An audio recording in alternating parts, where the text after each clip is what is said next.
No Brasil, até carregar um carro elétrico pode virar caso de polícia. Em vez de incentivar a transição para a mobilidade sustentável, o Estado constrói um labirinto de leis, exigências e decisões judiciais que transformam inovação em crime. Esta é a Visão Libertária, sua fonte de informações descentralizadas e distribuídas. Ajude a propagar as ideias de liberdade. Deixe o seu like e compartilhe com seus amigos. Um artigo seu pode virar vídeo aqui também, sabia? Este artigo foi escrito por Curuminha, revisado e narrado por Gordinho Caipira. A realidade brasileira sempre encontra formas criativas de superar qualquer expectativa de absurdo burocrático. Dessa vez, a criatividade destrutiva do aparato estatal atingiu um novo patamar. A Justiça de Santa Catarina determinou a suspensão imediata do uso de carregadores de carros elétricos em um condomínio da Beira-Mar Norte, em Florianópolis. Não é ficção científica distópica, é o Brasil de 2025, onde o Estado consegue transformar até mesmo a recarga de um veículo elétrico em caso de polícia. Enquanto o mundo aumenta cada vez mais a mobilidade elétrica, o Brasil constrói barricadas burocráticas para impedir que seus cidadãos tenham acesso a uma maior diversidade de tecnologia automotiva.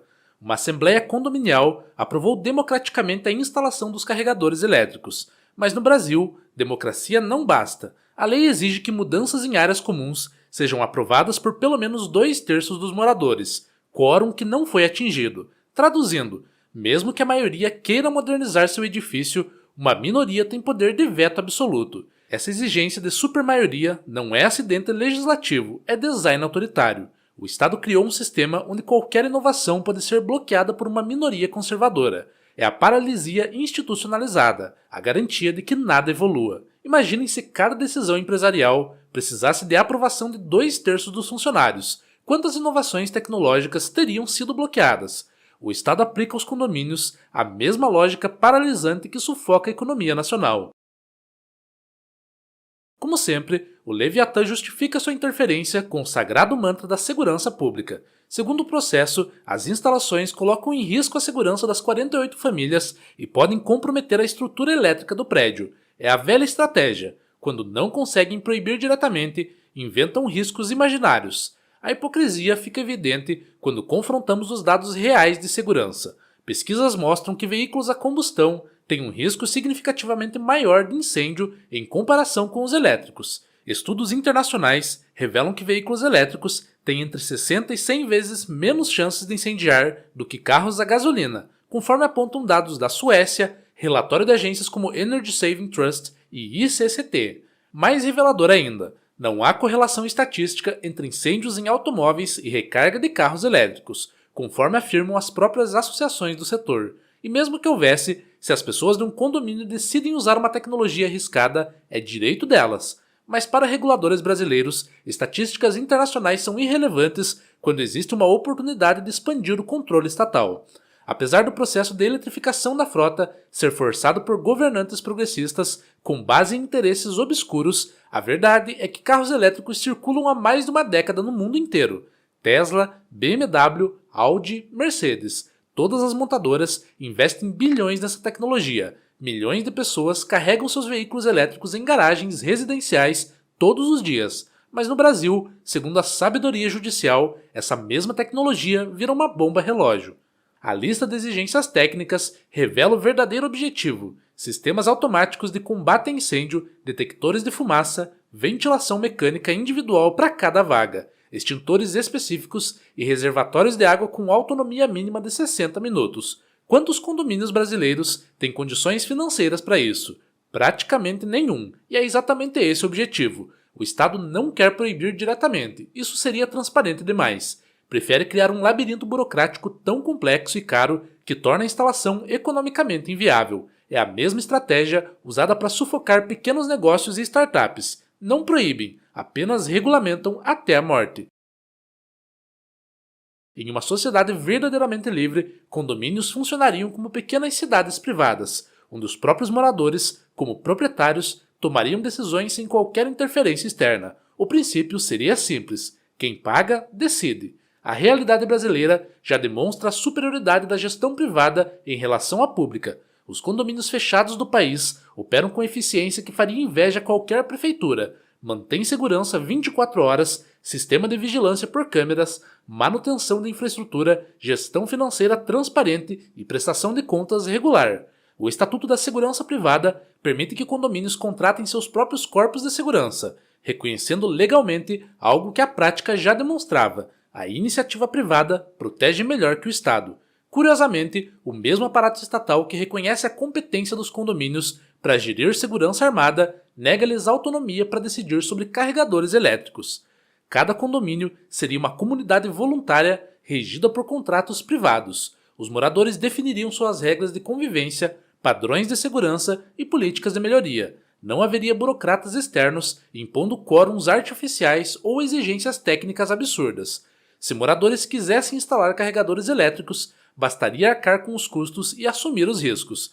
Preocupações de segurança seriam resolvidas através de seguros privados, certificações independentes e auditorias técnicas. O mercado, não o Estado, definiria padrões através da competição entre fornecedores e seguradoras. A própria moradora que moveu a ação poderia contratar uma auditoria privada e, se encontrasse riscos reais, processar civilmente os responsáveis, mas preferiu apelar para o braço armado do Estado para impor sua vontade sobre os demais.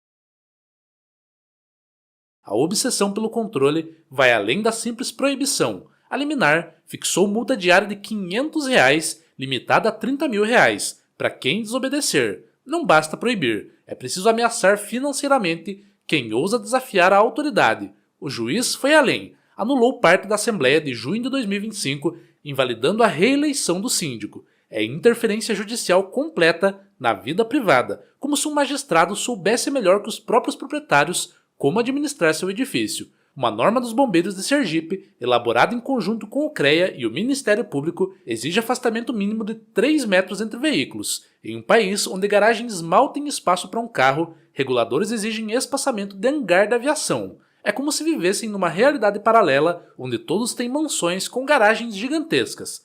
A proibição em Florianópolis é sintoma de um problema maior: o Estado brasileiro como obstáculo sistemático do progresso. Não é coincidência que o país que criminaliza a produção caseira de açúcar, importação de eletrônicos sem o selo da Anatel e a venda de leite cru também criminalize a recarga doméstica de veículos elétricos. É o mesmo padrão: usar o poder estatal para proteger o status quo contra a inovação. A ironia é que essa sabotagem acontece justamente quando o mercado de veículos elétricos explode no país. Em 2024, foram vendidos 177.358 veículos eletrificados, um crescimento de 89% em relação a 2023.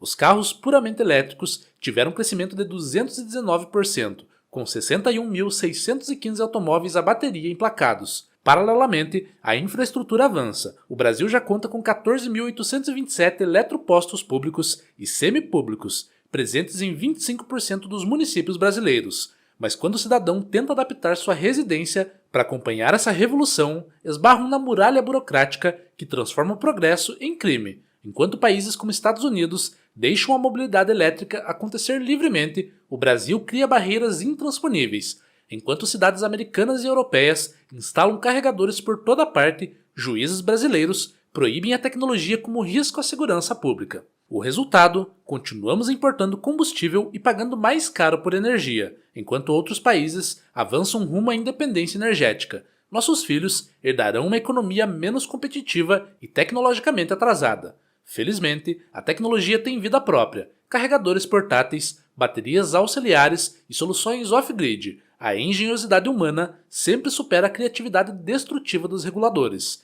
Empresas privadas já desenvolveram tecnologias de recarga que dispensam instalações fixas, tornando irrelevante as exigências burocráticas. Mas a verdadeira resistência precisa ser ideológica. Precisamos parar de aceitar que o Estado tem o direito de decidir quais tecnologias podemos usar em nossas propriedades. Precisamos questionar a legitimidade de juízes que se arrogam o direito de anular decisões consensuais de proprietários privados. A cada proibição absurda, mais brasileiros percebem que o maior risco à sua segurança e prosperidade não vem das inovações tecnológicas, vem do próprio Estado que diz protegê-los. A lição de Florianópolis é clara: em um país onde carregar um carro elétrico vira caso de polícia, a liberdade não é bandeira política, é necessidade de sobrevivência. O futuro pertence àqueles que ousam inovar, mesmo quando o Estado tenta criminalizá-los. A mobilidade elétrica chegará ao Brasil, com ou sem a bênção de juízes e burocratas. A única questão é se chegaremos como pioneiros ou como retardatários mais uma vez. Obrigado pela audiência, este é um canal colaborativo, participe você também. Cadastre-se agora mesmo em nosso site visãolibertaria.com e envie os seus artigos por lá. Os colaboradores recebem recompensas em Bitcoin.